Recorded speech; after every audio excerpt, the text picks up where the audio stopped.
63 63 شروع کرنی ہے یا کر چکے ہیں؟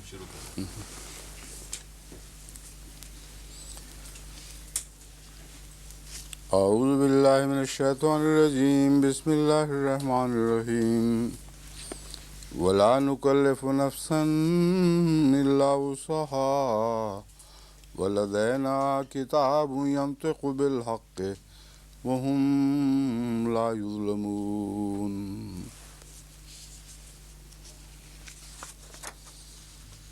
بل قلوبهم فی غمرة من هذا وَلَهُمْ أَعْمَالٌ مِّن دُونِ ذَلِكَ هُمْ لَهَا عَامِلُونَ حَتَّى إِذَا أَخَذْنَا مُتْرَفِيهِم بِالْعَذَابِ إِذَا هُمْ يَجْأَرُونَ لَا تَجْأَرُوا الْيَوْمَ إِنَّكُم مِّنَّا لَا تُنصَرُونَ قد كانت آياتي تتلى عليكم فكنتم على أعقابكم تنكصون مستكبرين به سامرا تهجرون أفلم يدبروا القول أم جاءهم ما لم يأت آباءهم الأولين أم لم يعرفوا رسولهم فهم له منكرون أم يقولون به جنة بل جاءهم بالحق وأكثرهم للحق كارهون ولو اتبع الحق أهواءهم لفسدت السماوات والأرض ومن فيهن بل آتيناهم بذكرهم فهم عن ذكرهم معرضون أم تسألهم خرجا فخراج ربك خير وهو خير الرازقين وإنك لتدعوهم إلى صراط مستقيم وَإِنَّ الَّذِينَ لَا يُؤْمِنُونَ بِالْآخِرَةِ عَنِ الصِّرَاطِ لَنَاكِبُونَ وَلَوْ رَحِمْنَاهُمْ وَكَشَفْنَا مَا بِهِم مِّن ضُرٍّ لَلَجُّوا فِي طُغْيَانِهِمْ يَعْمَهُونَ وَلَقَدْ أَخَذْنَاهُمْ بِالْعَذَابِ فَمَا اسْتَكَانُوا لِرَبِّهِمْ وَمَا يَتَضَرَّعُونَ حَتَّى إِذَا فَتَحْنَا عَلَيْهِمْ بَابًا ذَا عَذَابٍ شَدِيدٍ إِذَا هُمْ فِيهِ مُبْلِسُونَ۔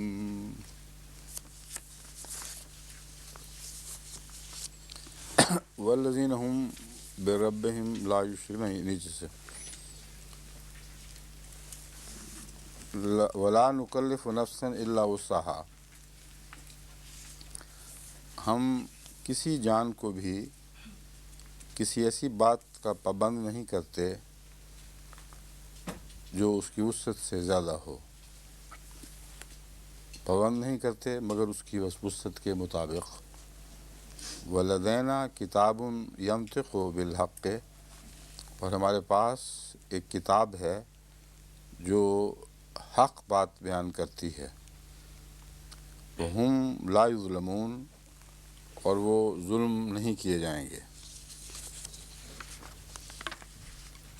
کتاب سے مراد میں پہلے بیان کر چکا ہوں، ایک نظام ہے کائنات کا جس میں ہر چیز لکھی جا رہی ہے اور محفوظ کی جا رہی ہے۔ بل قلوبہم فی غمرۃ من ھذا، بلکہ ان کے دل اس حقیقت سے بے خبر ہیں۔ وَلَهُمْ أَعْمَالٌ مِّن دُونِ ذَلِكَ، اور ان کے اعمال جو وہ بجا لاتے ہیں اس سے مطابقت نہیں رکھتے۔ یہ ترجمہ محل نظر ہو سکتا ہے، اس لیے میں اس کی وجہ بیان کرتا ہوں۔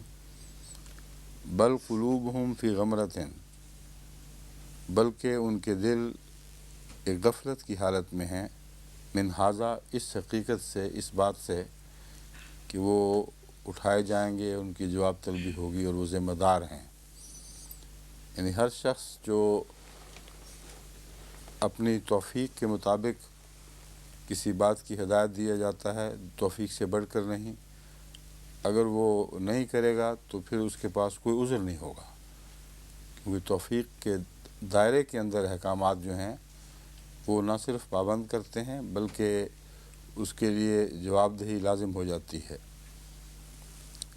بس جن کے دل ان سے غافل ہوں، اس حقیقت سے،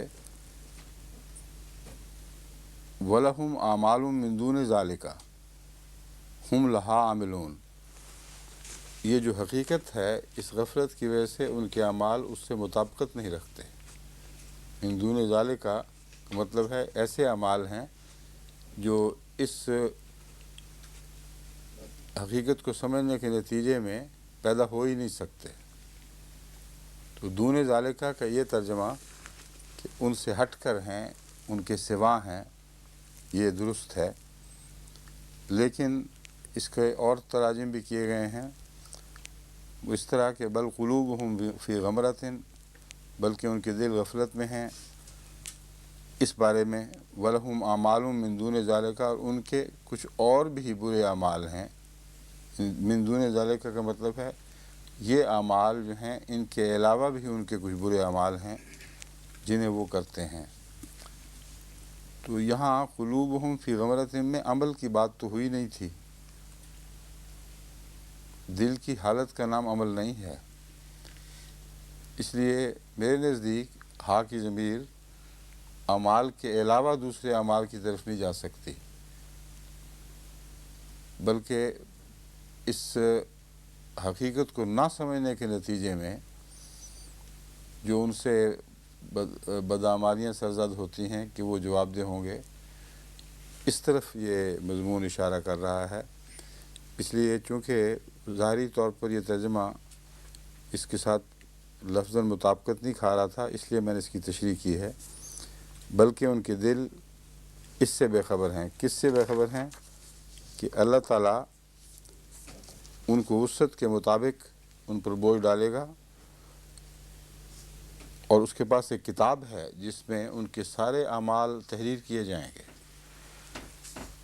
اور حساب کتاب ہوگا، اور اس کے حساب کتاب میں ان پر ظلم نہیں کیا جائے گا۔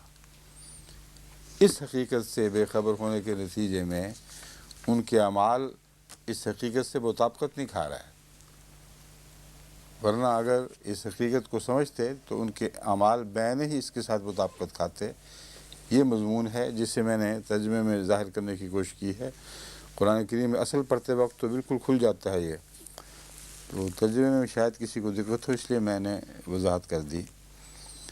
حتیٰ اذا اخذنا مترفیہم بالعذاب، وہ اس غفلت کی حالت میں اور ان بدعمالیوں میں مبتلا رہتے ہیں یہاں تک کہ اذا اخذنا مترفیہم بالعذاب، کہ جب ہم ان میں سے خوشحال لوگوں کو عذاب سے پکڑ لیتے ہیں، اذا ہم یجأرون، تو اچانک وہ واویلا شروع کر دیتے ہیں، چیخم چہاڑ مچا دیتے ہیں۔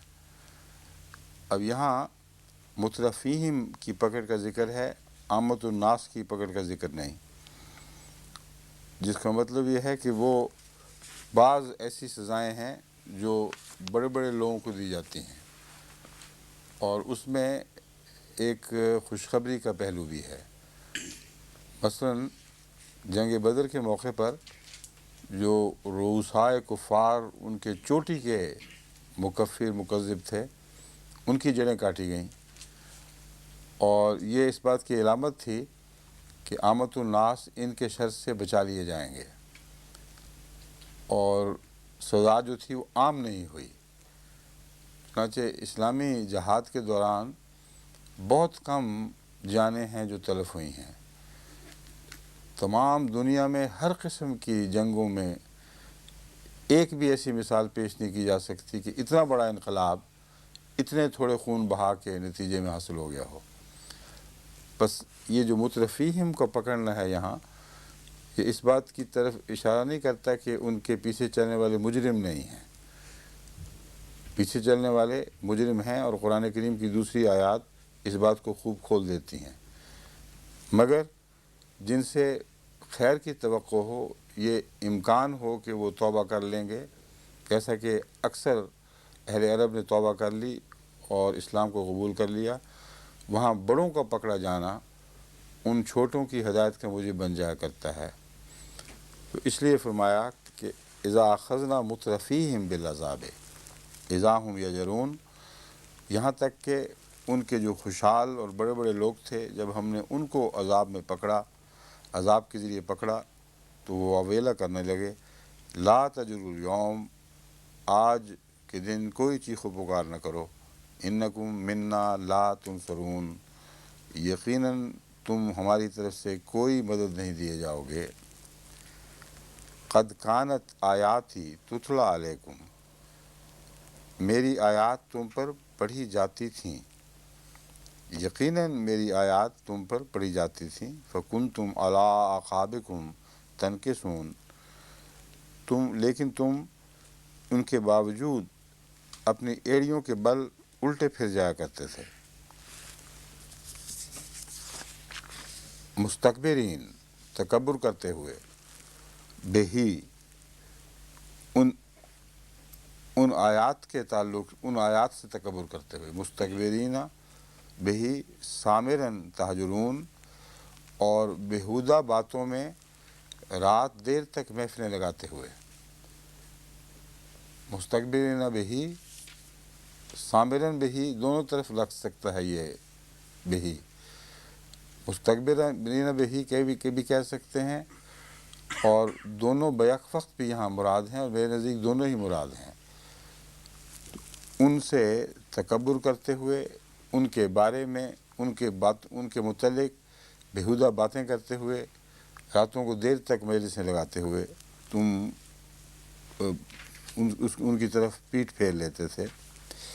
افلم یدبروا القول ام جاءہم ما لم یأت آباءہم الاولین، کیا انہوں نے اس بات پر غور نہیں کیا؟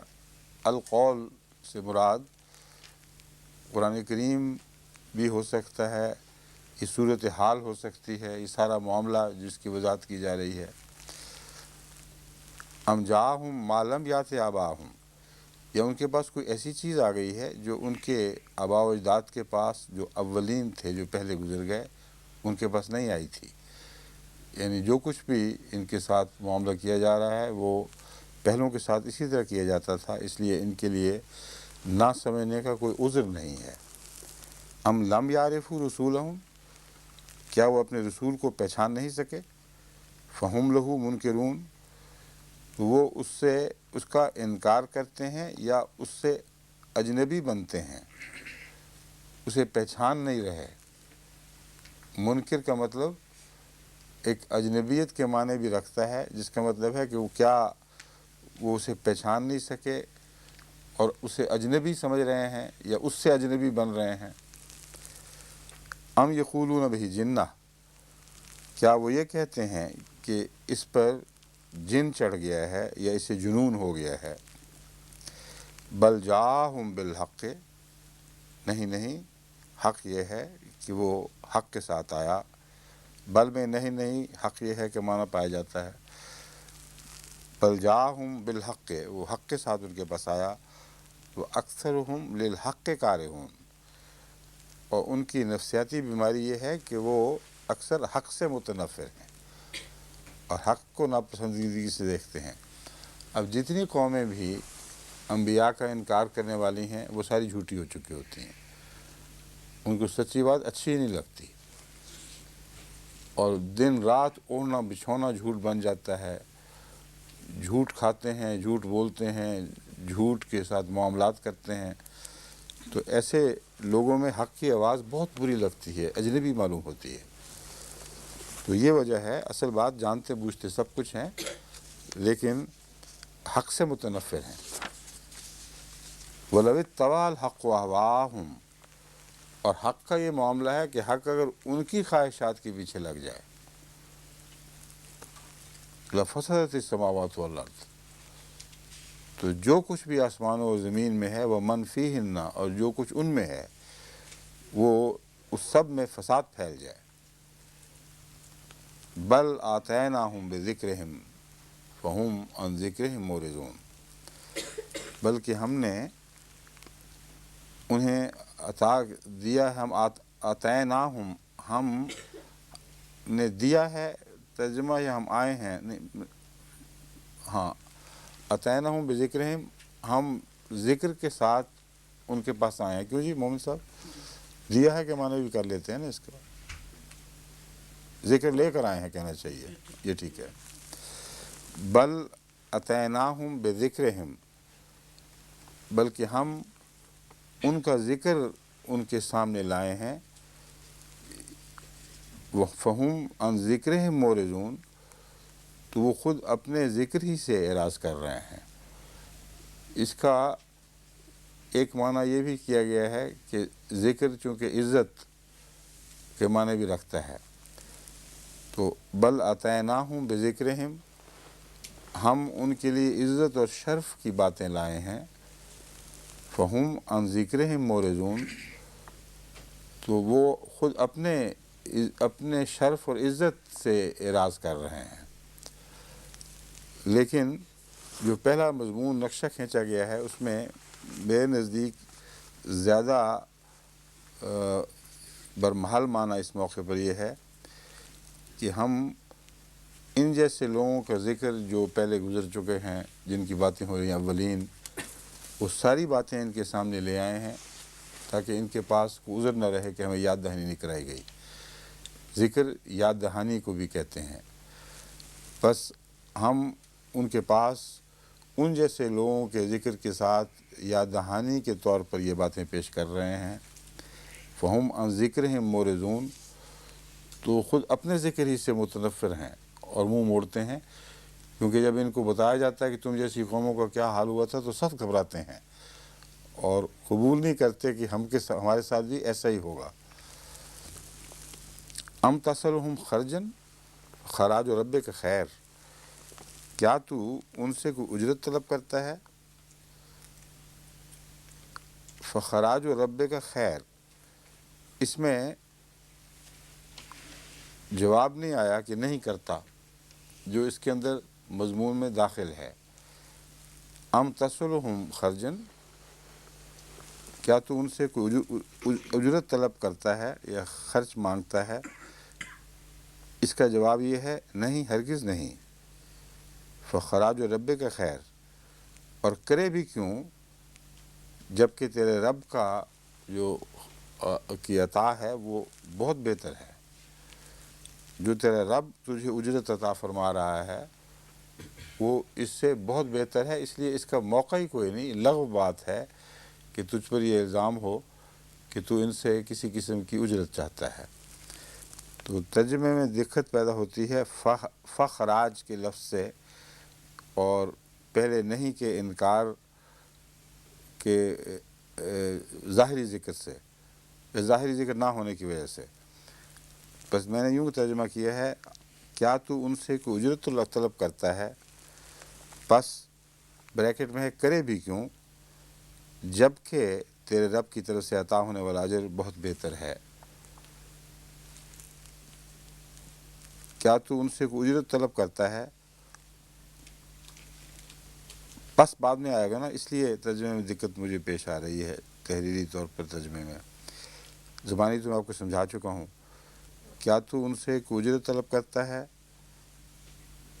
پس تیرے رب کی اجرت بہت بہتر ہے۔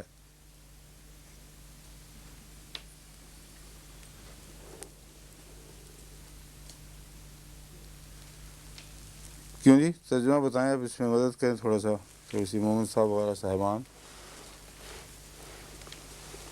بات تو کھل گئی ہے سننے والوں کے لیے، مشکل نہیں رہی سمجھنے کی، لیکن جب ہم قرآن کریم کے ترجمے میں اس کو پیش کریں تو کون سے لفظ بیچ بریکٹ میں رکھیں، کس طرح اس بات کو کھولیں۔ کیوں جی محمد صاحب بڑے ماہر ہیں اس کام کے، اور قمر صاحب بھی۔ بل والے معنی ڈال دیں، ہاں بل والے معنی ڈالے جائیں بیچ میں. جو اوپر کی جا رہے ہیں کہ نہیں نہیں. ہاں اس طرح کیا تو ان سے وہ عزت طلب کرتا ہے؟ نہیں نہیں. پس پھر فے کیوں آئے گی؟ اس کو کیونکہ یا اس طرح کے کوئی اور لفظ ہاں؟ بلکہ کے معنی میں آ جائیں. فے کا معنی ہی بلکہ ہوگا کہ نہیں ہوگا؟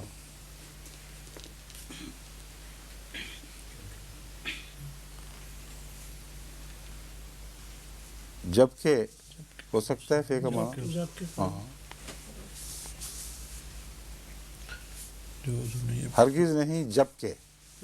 ہیں؟ جو حضور نے بریکٹ میں وہ بھی ہے ٹھیک ہے. اس کے بعد صرف پاس کے بجائے جب کے ہو جائے. جبکہ تو میں نے کیا ہوا ہے. پاس کا لفظ ہے پہلے پس رکھا تھا اس کی پھر اس کو اڑا دیا جائے مطلب پھر ٹھیک بنے گی بات. جی ہاں جی کرے بھی کیوں کرے بھی کیوں جبکہ تیرے رب کی طرف شیطان و رجل بہت بہتر ہے. جی. ٹھیک ہے دیکھا نا کام آ گئی ان کی مدد. پس لفظ کاٹ دیں باقی ٹھیک ہے.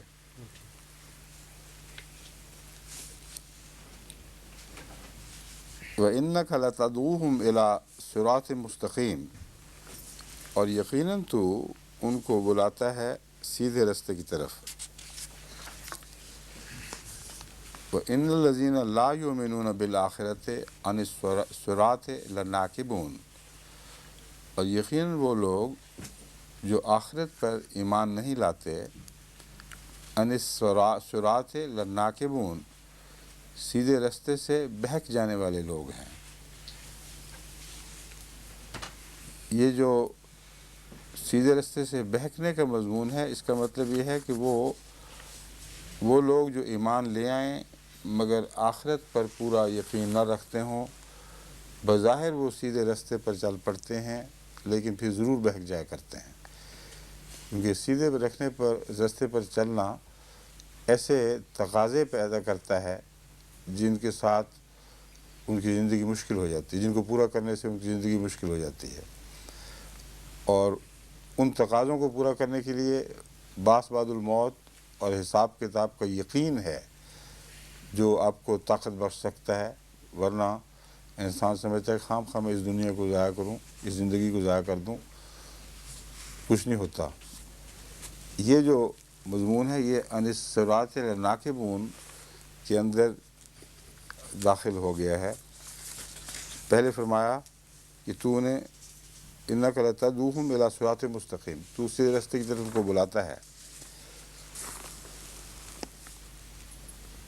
عن الصراط لناکبون میں میرے نزدیک کچھ ماننے والے اور آخرت پر ایمان نہ لانے والے ہیں جو پیش نظر ہیں.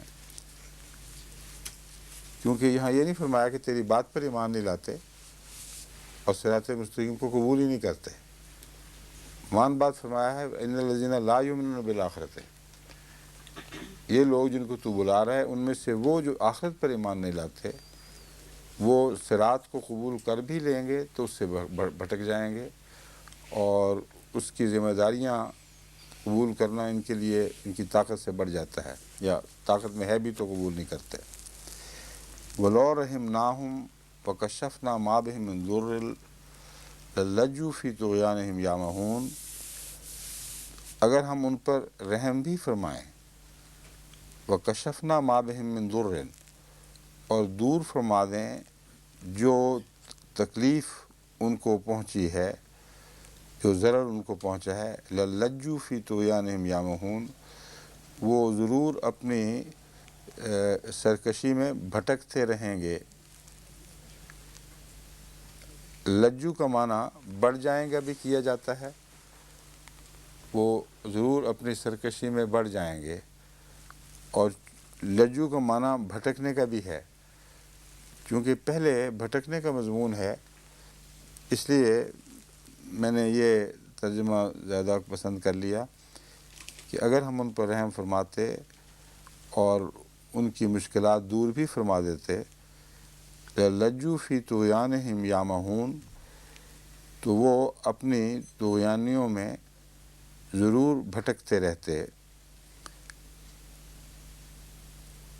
مگر یامہون میں غالباً بھٹکنے کا معنی شامل نہیں ہے، تو پھر لجو کا بڑھنے والے بہتر رہے گا اس صورت میں، جب یامہ میں موجود ہے تو پھر یہ بہتر ہے وَكَشَفْنَا مَا بِهِم مِّن ضُرٍّ لَلَّجُّوا فِي طُغْيَانِهِمْ يَعْمَهُونَ، تو وہ بڑھ جاتے اور بھی بڑھ جاتے اپنی طغیانیوں میں بھٹکتے ہوئے، یا بھٹک جانے میں اور بڑھ جاتے. یعنی یہ جو تکلیفیں ہیں اور آزمائشیں ان پہ پڑتی ہیں، یہ ایک قسم کا ان کو متنبع کرنے کے لیے ہے تاکہ شاید وہ واپس آ جائیں، اور اگر ہم یہ نہ کرتے اور کوئی سختی بھی نہ کرتے تو پھر وہ ان طغیانیوں میں ان بھٹکتے ہوئے بہت آگے بڑھ جاتے. وَلَقَدْ اس کو بھی درست کرنا ہے، وَلَقَدْ أَخَذْنَاهُمْ بِالْعَذَابِ فَمَا اسْتَكَانُوا لِرَبِّهِمْ وَمَا يَتَضَرَّعُونَ، اور یقیناً ہم نے ان کو عذاب سے پکڑ لیا.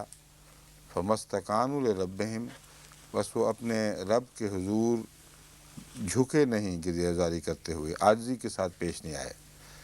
اچھا، یتضرعون میں گریہ زاری آ جائے گی نا، اور استقانوں میں عاجزی، کیوں جی؟ ٹھیک ہے، ٹھیک بنتا ہے نا. وَلَقَدْ أَخَذْنَاهُمْ بِالْعَذَابِ فَمَا اسْتَكَانُوا، تو وہ عاجزی سے پیش نہیں آئے لِرَبِّهِمْ اپنے رب کے حضور.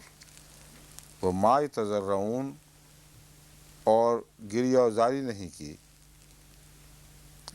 یہ میں اس لیے یاد دلا رہا ہوں آپ کو خاص طور پہ کہ ترجمے میں آگے پیچھے ہو گئے ہیں یہ لفظ،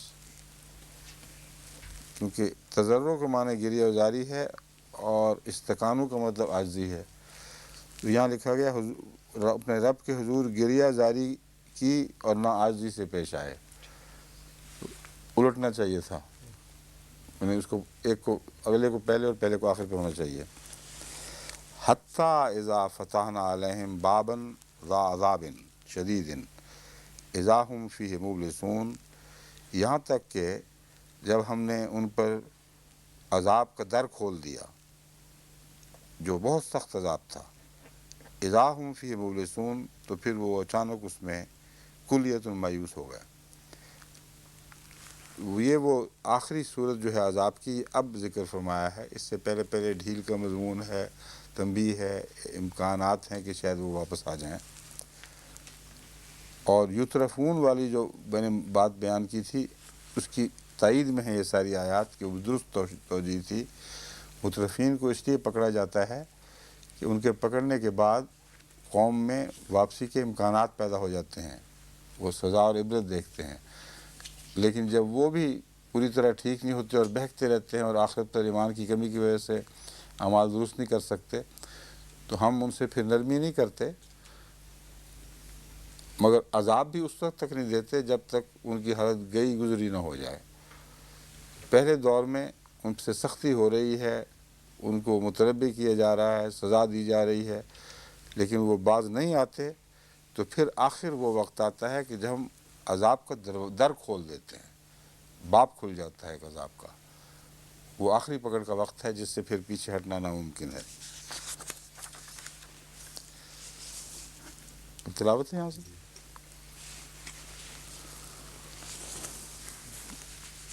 ابھی تو کافی وقت ہے نا، آدھا گھنٹہ.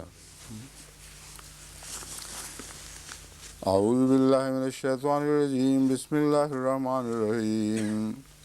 وهو الذي أنشأ لكم السمع والأبصار والأفئدة قليلا ما تشكرون.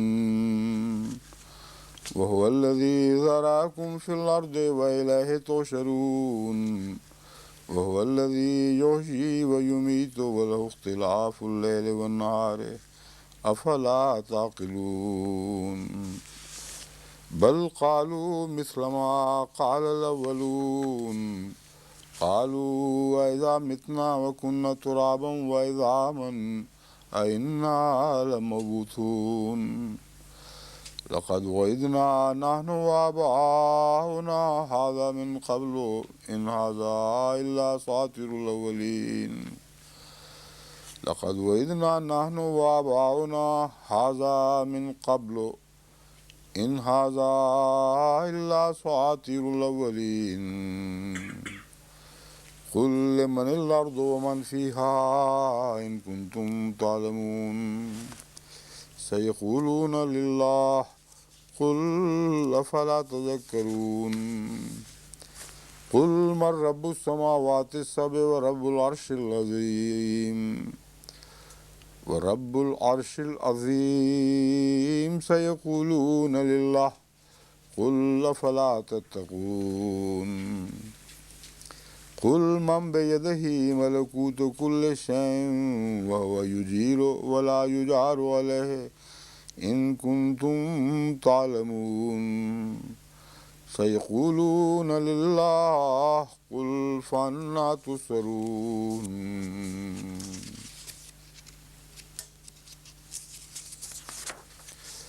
بل أتيناهم بالحق وإنهم لكاذبون ما اتخذ الله من ولد وما كان معه من إله إذا لذهب كل إله بما خلق ولعلى بعضهم على بعض سبحان الله عما يصفون عالم الغيب والشهادة فتعالى عما يشركون قل رب إما تريني ما يوعدون رب فلا تجعلني في القوم الظالمين وإنا على أن نريك ما نعدهم لقادرون ادفع بالتي هي أحسن السيئة نحن أعلم بما يصفون وقل رب أعوذ بك من همزات الشياطين وأعوذ بك رب أن يحضرون حتى إذا جاء أحدهم الموت قال رب ارجعون رب ارجعون لعلي أعمل صالحا فيما تركت كلا إنها كلمة هو قائلها ومن ورائهم برزخ إلى يوم يبعثون فإذا نفخ في الصور فلا أنساب بينهم يومئذ ولا يتساءلون فمن ثقلت موازينه فأولئك هم المفلحون ومن خفت موازينه فأولئك الذين خسروا أنفسهم في جهنم خالدون تلفح وجوههم النار وهم فيها كالحون ألم تكن آياتي تتلى عليكم فكنتم بها تكذبون قالوا ربنا غلبت علينا شقوتنا وكنا قوما ضالين ربنا أخرجنا منها فإن عدنا فإنا ظالمون قال اخسئوا فيها ولا تكلمون إنه كان فريق من عبادي يقولون ربنا آمنا فاغفر لنا وارحمنا وأنت خير الراحمين فاتخذتموهم سخريا حتى أنساكم ذكري وكنتم منهم تضحكون إني جزيتهم اليوم بما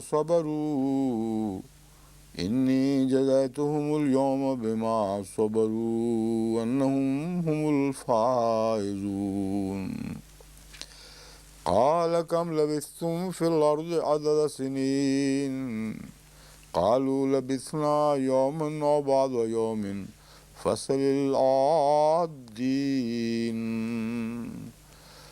قال إن لبثتم إلا قليلا لو أنكم كنتم تعلمون أفحسبتم أنما خلقناكم عبثا وأنكم إلينا لا ترجعون فتعالى الله الملك الحق لا إله إلا هو رب العرش الكريم ومن يدع مع الله إلها آخر لا برهان له به فإنما حسابه عند ربه إنه لا يفلح الكافرون وقل رب اغفر وارحم وأنت خير الراحمين.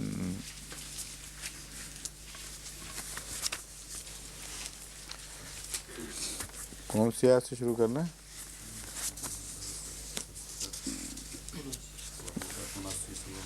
Seventy nine.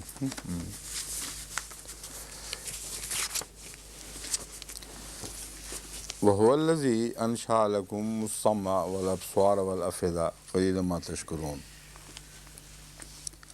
اور وہی ذات ہے، وہی وجود ہے، یا وہی خدا ہے کہہ دیں، مگر الذی کا مطلب وہی ہے جو، اور وہی ہے جس نے انشاء لکم السمع تمہارے لیے شنوائی کے نظام کو ترقی دے کر بڑھایا. انشاء لکم اٹھایا ہے نظام سماعت کو اور رفتہ رفتہ ترقی دیتے ہوئے یہاں تک پہنچایا ہے. والسمع والابصار، اور اسی طرح بصارت کو، یا کیا کہتے ہیں اس کے، اور دیکھنے کی طاقت، یہاں ابصار لفظ ہے وہ طاقت نہیں ہے، آنکھوں کو ہے نا لفظ ابصار کا ترجمہ تو. اور سمع کا معنی قوت سماعت یا کان، کیوں جی سماعت ہی ہے نا، اس لیے یہاں اٹکوں، یہاں بعد میں بصیرت نہیں ہے بلکہ ابصار فرمایا ہے. تو تمہارے لیے سنوائی کی قوت کو بڑھائی سے بہت ایک اعلیٰ مضمون پیدا ہو گیا اس بات سے. پہلے مجھے کبھی توجہ نہیں کی تھی، اس لیے میں اٹکا ہوں یہاں. اور آنکھوں کو، والافئدہ، اور وہ آخری جو سوچنے کا مرکز ہے اس کو ترقی دی ہے درجہ بدرجہ. اب شنوائی نہیں فرمایا، نہ شنوائی فرمایا، کان نہیں فرمایا، کیونکہ شنوائی جو ہے وہ کانوں سے بہت پہلے پیدا ہوئی ہے، اور سماعت آنکھوں کے بغیر، بصیرت آنکھوں کے بغیر پیدا نہیں ہوئی.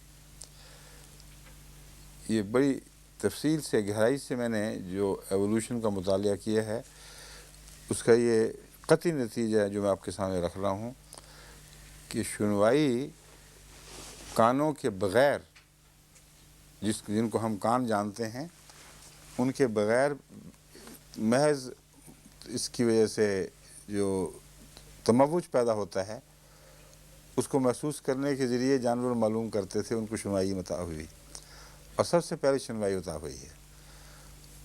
اور بہت لمبا عرصہ، شاید 50 کروڑ سال یا اس سے بھی زیادہ گزرا ہوگا، جس نے پھر معین کانوں کی شکل دی ہے.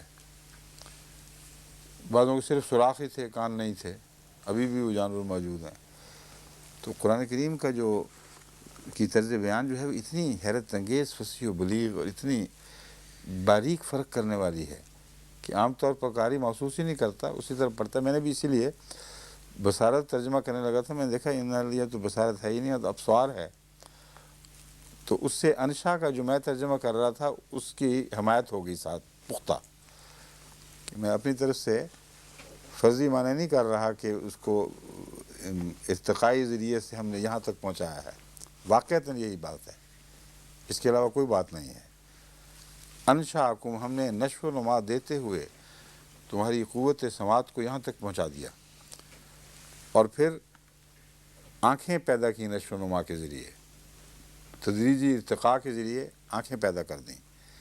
والافئدہ، اور وہ سوچنے کا جو مرکز ہے، آخری انا کی سیٹ جہاں انا بیٹھتی ہے، جو بھی اس کا نام رکھ لیں، روح کہیں یا انا کہیں، وہ ہم نے تمہارے لیے پیدا کر دی. قلیلا ما تشکرون، اور بہت تھوڑا ہے جو تم شکر کرتے ہو۔ یہ افیدہ کو آخر پہ اس لیے رکھا ہے کہ افیدہ سماعت اور بصیرت کے دونوں کے مشترکہ اثر سے پیدا ہوتی ہے، اور اگر اس کے بغیر ہو تو کوئی حقیقت اس کی نہیں ہے۔ فہم سماعت اور بصیرت کے بغیر پیدا ہو ہی نہیں سکتا۔ بس ایک نکال دیں تو اسی حد تک اس کی افیدہ ہونے میں کمی آ جائے گی۔ جو سننے والا نہ ہو، جو مرضی آپ اس کو سمجھانے کی کوشش کریں اشاروں سے، جو نہ یعنی اشاروں سے سمجھایا جاتا ہے۔ آج کل تو نئے طریقے بھی ایجاد ہو گئے ہیں، مگر جو بھی صورت کر لیں، جو سنتا نہیں ہے وہ کائنات کا بین ہی وہ تصور رکھ سکتا ہی نہیں جو سننے والے کو ہے، اور جو دیکھتا نہیں ہے اس کو ہزار سمجھائیں کہ رات کیا ہوتی ہے، اندھیرا کیا ہوتا ہے، اس کو کچھ سمجھ نہیں آ سکتی۔ تو اس لیے افیدہ کا پیدا ہونا جو انسانی شکل میں فہم کا آخری مقام ہے، یہ ان دو چیزوں کا محتاج تھا۔ یہ دو چیزیں پیدا ہو گئیں تو ساتھ وہ سب کچھ پیدا ہو گیا۔ هو الذی ذرأکم فی الارض، اور وہی ہے جس نے تمہیں زمین میں بویا ہے بیج کی طرح، تمہاری تخم ریزی کی ہے۔ اور چونکہ اکثر لوگ انسان کی پیدائش کو ارتقاء سے الگ دیکھتے ہیں، اس لیے یہاں ترجمے میں مشکل پیش آ جاتی ہے، حالانکہ یہ جیسا کہ میں نے بیان کیا سارا مضمون ہی ارتقائی مضمون ہے۔ وہ کہتے ہیں بیج تو نہیں بویا انسان کا، حالانکہ شروع میں جو زندگی پیدا ہوئی ہے وہ بیج کی طرح ہی زمین سے اگی ہے۔ اور قرآن کریم نے اس کے متعلق فرمایا ہے کہ کیا تم پر ایک ایسا زمانہ نہیں آیا تھا کہ تم قابل ذکر نہیں تھے؟ پھر فرمایا کہ ہم نے تمہیں انبتکم نباتا، انسان مخاطب ہے اور بات نباتات کی ہو رہی ہے کہ ہم نے تمہیں نباتات کی صورت اگایا۔ اب مراد یہ ہے کہ وہ نباتات انسان کی ادنا شکلیں تھیں، وہ رستہ تھا جس رستے سے گزر کے انسان بنا ہے۔ تو چونکہ مقصد انسان کا پیدا کرنا تھا، نباتات اپنی ذات میں پیدا کرنی مقصود نہیں تھیں، اس لیے انسان کو کہا کہ تمہیں ہم نے نباتات کے طور پر پیدا کیا تھا، تاکہ اس کی توجہ پھیرے کہ میں خدا تعالیٰ کے کتنے احسانات ہیں اور کتنے طویل زمانے سے پہلے سے میری تخلیق کے سامان مختلف صورتوں میں بن ہو رہے تھے اور مجھے آگے بڑھایا جا رہا تھا۔ تو یہاں ذرأکم کا مطلب بیجنا ہی ہے کہ تم نے ہمیں زمین میں بویا نہیں تھا، وَإِلَیہِ تُحْشَرُونَ، اور بالآخر تم اسی کی طرف اکٹھے کیے جاؤ گے۔ وَهُوَ الَّذِی، وہی ہے جس نے تمہیں زمین میں، جس کی میں نے ترجمہ کیا جس کی خدا تعالیٰ نے زمین میں تخم ریزی کی۔ وَهُوَ الَّذِی یحیی وَیمیت، اور وہی ہے جو زندہ کرتا ہے اور مارتا ہے۔ وَلَهُ اخْتِلَافُ اللَّیلِ وَالنَّہَارِ، اور اسی کا کام ہے راتوں اور دنوں کو بدلنا۔ افلا تعقلون، رات اور دن کا بدلنا، راتوں کو تو میں نے یوں ہی محاورتاً کہہ دیا، لفظ واحد میں استعمال ہوا ہے، وَلَهُ اخْتِلَافُ اللَّیلِ وَالنَّہَارِ، رات اور دن کا عدل نہ بدلنا مراد ہے، یہ بھی اسی کا کام ہے۔ افلا تعقلون، بس کیا تم عقل نہیں کرتے؟ بل قالوا مثل ما قال الاولون، لیکن ان لوگوں نے جب یہ سنا تو وہی بات کہی جو پہلے کہا کرتے تھے، یا یہ لوگ جب سنتے ہیں یہ باتیں تو وہی کہتے ہیں جو پہلے لوگ کہا کرتے تھے۔ اور وہ کیا تھا؟ قالوا اذا متنا وکنا ترابا وعظاما ائنا لمبعوثون، وہ یہ کہا کرتے تھے کہ کیا جب ہم مر جائیں گے، وَكُنَّا تُرَابًا وَعِظَامًا، اور ہم مٹی ہو جائیں گے اور ہڈیاں رہ جائیں گے، أَإِنَّا لَمَبْعُوثُونَ، تو کیا ہم پھر بھی ضرور اٹھائے جائیں گے؟ لقد وعدنا نحن وآباؤنا ھذا من قبل، یقیناً ہم سے پہلے ہمارے آباء و اجداد سے بھی تو ایسی ہی باتیں کی گئی تھیں، ایسے ہی وعدے دیے گئے تھے۔ لقد وعدنا، یقیناً ہم وعدے دیے گئے تھے، وہ آباؤنا، اور ہمارے آباء و اجداد بھی اس سے پہلے وعدے دیے گئے، ہم اور ہمارے آباء و اجداد دیے گئے تھے۔ مراد یہ ہے کہ ہم ایک ہی جیسے لوگ ہیں، ہم لوگوں سے ہمیشہ یہی کرتے ہو تم لوگ، جیسے ہمارے آباء و اجداد سے کیا وہ اب ہم سے کر رہے ہو، ان کے ساتھ بھی ایسی باتیں کہا کرتے تھے۔ ان ھذا الا اساطیر الاولین، یہ تو گئے گزرے زمانے کی باتیں ہیں، ایسی باتیں فضول آج کل کے زمانے میں تم لوگ کر رہے ہو۔ اگلے وقتوں کے ہیں یہ لوگ، انہیں کچھ نہ کہو، جو غالب کہہ رہے ہیں نا، وہ یہی چیز اس طرح کہتے تھے، وہ بھی اگلے وقتوں کے لوگوں سے باتیں کرتے تھے، وہی آج ہم سے کر رہے ہو، چھوڑو ان قصوں کو، پرانی قصے ہو گئے یہ۔ قل لمن الارض ومن فیہا ان کنتم تعلمون، اب ان سے ایک سوال و جواب کا سلسلہ شروع ہو جاتا ہے، ان کے دلائل کو توڑنے اور ایک ایک کر کے بات سمجھانے کا یہ ایک انداز ہے جو قرآن کریم نے اختیار فرمایا ہے۔ لیکن قرآن کریم نے جہاں بھی منکرین سے ایک مناظرے کا رنگ اختیار فرمایا ہے، وہاں ہر قسم کے منکرین کی ایک کیٹیگری ہے جس سے الگ الگ خطاب ہے، ہر منکر سے ہر جگہ خطاب نہیں ہے۔ یہاں وہ منکرین مراد ہیں جو مشرک بھی ہوں تو کم سے کم زمین و آسمان کو ایک خدا کی پیدائش ضرور مانتے تھے، جیسے کہ ہندو بھی مانتے ہیں۔ پیدائش ان معنوں میں نہیں، مگر تخلیق، یعنی مادہ اور روح کو ملانا اور پھر نشو و نما کرنا اور سارا جو نظام عالم ہے اس کو پیدا کرنا، اس کو تمام ہندو مانتے ہیں کہ ایک آخری پرماتما ہے جو یہ کام کرتا ہے، اور جو دوسرے اس کے ساتھی خدا ہیں وہ ادنا درجے کے ہیں مقابل پر، اور چھوٹے چھوٹے کاموں پر معمور ہیں وہ، لیکن ایک پرمیشر، ایک پرماتما آخری ضرور ہے جو تخلیق کے کام کرتا ہے، مگر تخلیق کے تعلق میں وہ بدا کے کام نہیں سمجھتے۔ فاطر السماوات والارض کا کوئی تصور ان کے پاس نہیں ہے۔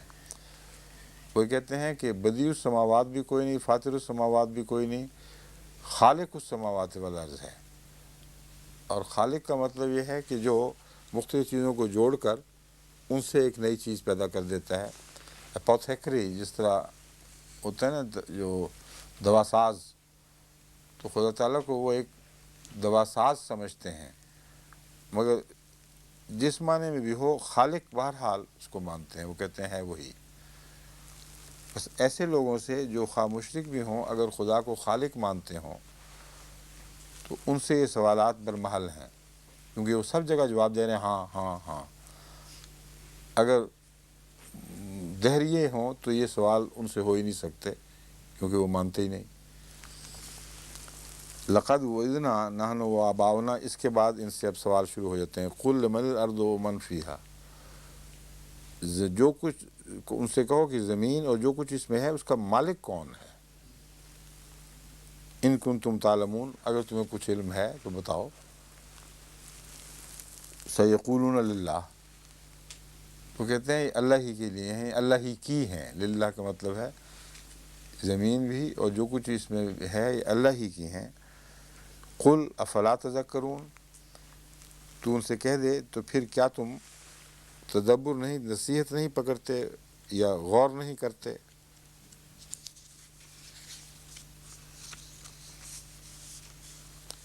پھر سوال ہے قل من رب السماوات السبع ورب العرش العظیم، کہ آسمانوں، 7 آسمانوں و رب العرش کا رب کون ہے، ورب العرش العظیم، اور عرش عظیم کا رب کون ہے۔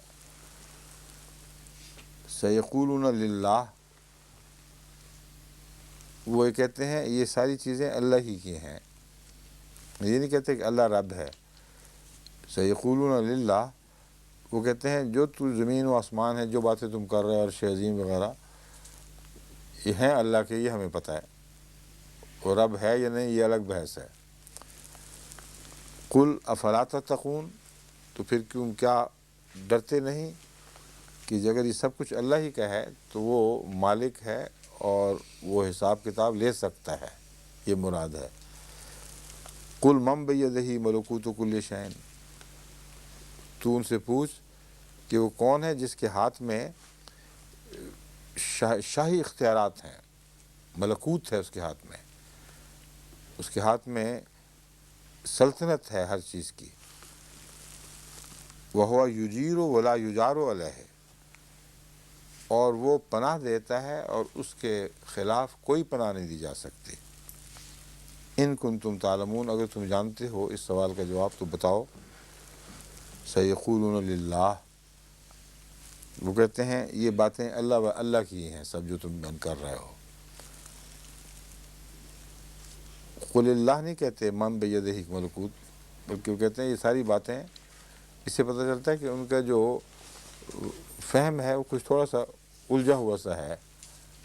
یہ سارے سوالات سنتے ہیں، جواب دے رہے ہیں ایسا جو گہرائی میں جا کر سمجھنے سے نہیں دیا جاتا۔ ہر بات کہ ہاں باتیں تم اللہ کی کر رہے ہو، ٹھیک ہے، بس اس میں ہم بحث نہیں کریں گے، یہ سب چیزیں اللہ کی ہیں۔ قل فأنا تُبصرون، تو پھر تم کہاں مسحور ہوئے پھرتے ہو، مطلب دھوکے میں مبتلا کہاں دوڑے پھرتے ہو۔ بل آتیناہم بالحق وانہم لکاذبون، حقیقت یہ ہے کہ ہم ان کے پاس حق لائے اور یقیناً وہ جھوٹ بولنے والے ہیں۔ اب باتیں وہ سچی کر رہے تھے اور یہاں فرمایا گیا ہے کہ وہ جھوٹ بولتے ہیں، یہ کیا وجہ ہو گئی؟ کیوں جی؟ ہاں ہاں، اس سے ملتا جلتا عمل ہاں؟ عمل اس کے برخلاف ہے، اس لیے۔ اور آپ گول بات کر رہے تھے پہلے بھی، گول بات کر رہے تھے، مگر اللہ تعالیٰ فرماتا ہے کہ بالحق کے حق ان کے پاس آ چکا ہے۔ وَإِنَّهُمْ لَكَاذِبُونَ، اور وہ یقیناً جھوٹ بول رہے ہیں۔ اصل میں اگر وہ وہی بات جو آپ نے کہی ہے نا، گول بات کر رہے ہیں، ان معنوں میں ہے کہ حق اگر ان کے پاس آ چکا ہے کہ واقعتاً ہے، اور اگر وہ واقعتاً سمجھتے تو ان کے اعمال اس کے مطابق ڈھلتے۔ بات وہ کر رہے ہیں جو ایمان والوں کی کر رہے ہیں، اور عمل من دون ذالک، وہ جو پہلے گزرا ہے اس کے برعکس ہیں۔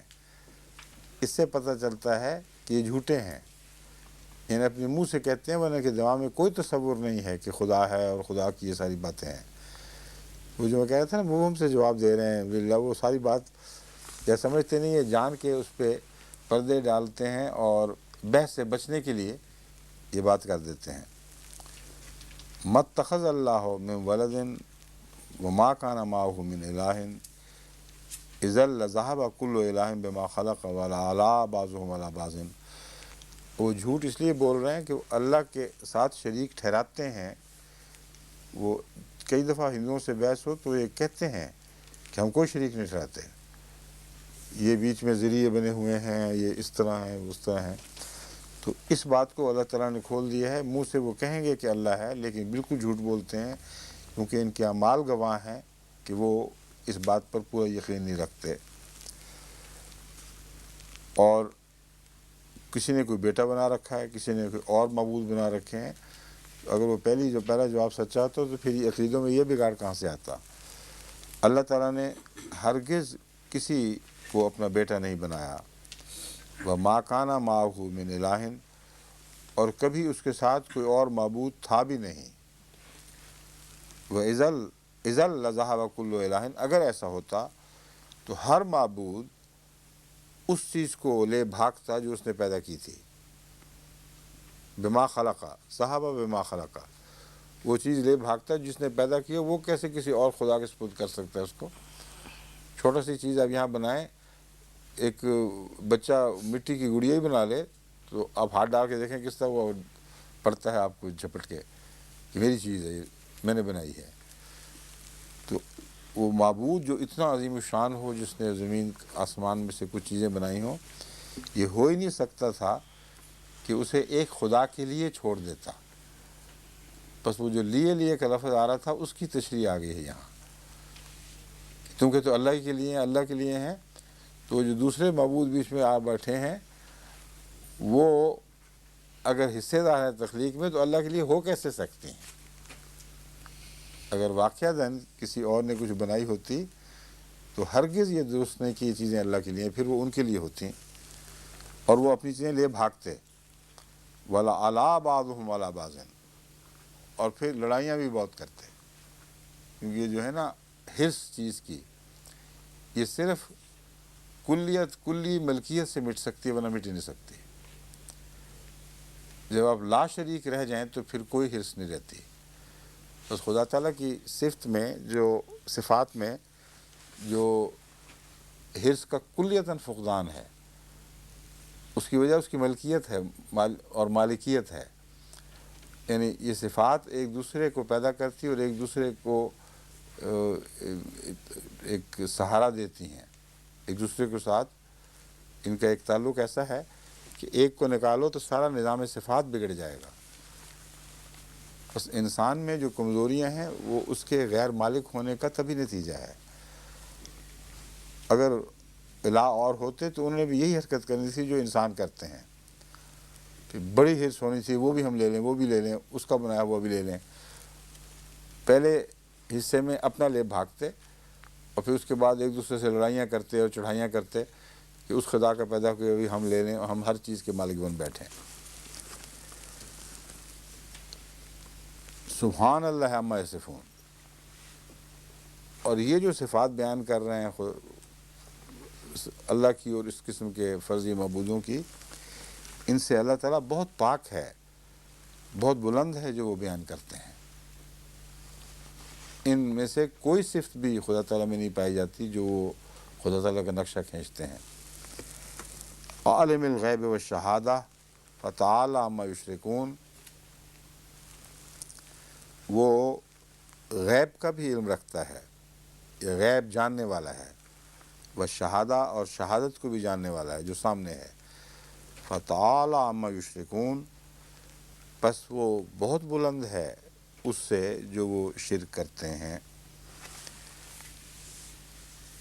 عالم الغیب و شہادہ پہ میں بارہا بات کر چکا ہوں، مزید تفصیل کی ضرورت نہیں۔ جو شہادہ ہے ہمیں وہ بھی نہیں پتہ، اور یہ زائد فکرہ نہیں ہے کہ غیب کا علم بھی رکھتا ہے اور شہادت کا بھی رکھتا ہے۔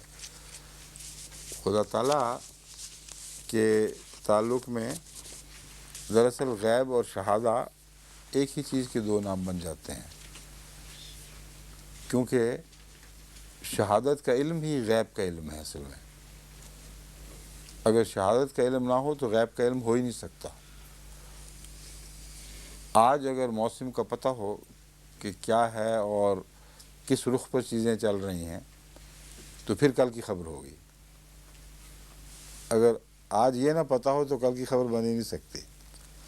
اس لیے خدا تعالیٰ کے ہاں زمانے نہیں رہے، اور شہادہ کا ذکر ضروری تھا، اس کے بغیر غیب کا ثبوت نہیں ملتا۔ تو لفظ شہادہ غیب، خدا کے غیب کی شہادت دے رہا ہے کہ چونکہ اس کو شہادت کا کلیتاً علم ہے، اس لیے اس کا طبعی لازمی نتیجہ ہے کہ غیب کا علم بھی ہے۔ باقی پھر انشاءاللہ